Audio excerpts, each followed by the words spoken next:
Daily Devotion with Pastor Balla for March 14th, 2025. The arrival of Job's friends from Job chapter 2, verses 11 through 13. Now when Job's 3 friends heard of all this evil that had come upon him, they came each from his own place. Eliphaz the Temanite, Bildad the Shuhite, and Zophar the Naamanite. They made an appointment together to come to show him sympathy and comfort him. And when they saw him from a distance, they did not recognize him. And they raised their voices and wept. And they tore their robes and sprinkled dust on their heads toward heaven. And they sat with him on the ground 7 days and 7 nights. And no one spoke a word to him, for they saw that his suffering was very great. Job's isolation breaks as his 3 friends, Eliphaz, Bildad, and Zophar, hear of his tragedies and come to him. Their intent is noble, to show sympathy and comfort a man who is overwhelmed by loss and pain. Traveling from their own places, they unite in purpose, a beautiful picture of friendship, stepping into suffering. When they see Job, though they barely recognize him, the sores, the ashes, the grief have transformed Job.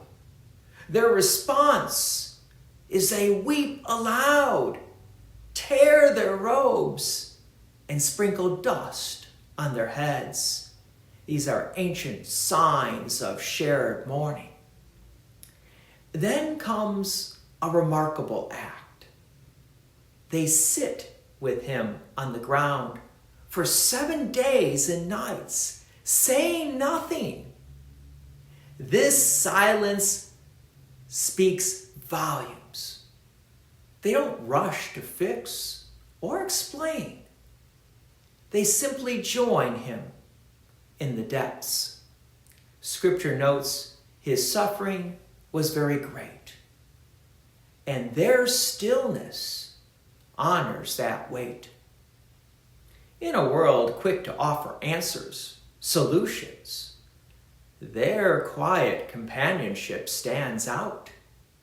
It's a ministry of presence, reflecting a truth we often overlook.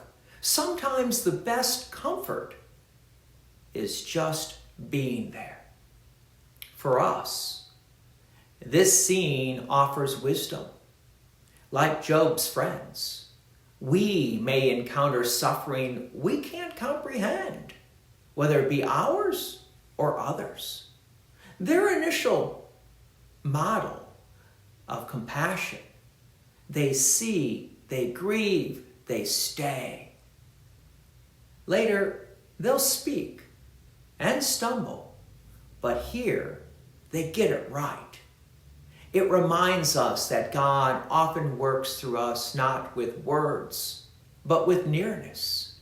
We are called to bear one another's burdens, to sit in the ashes, especially when words fail.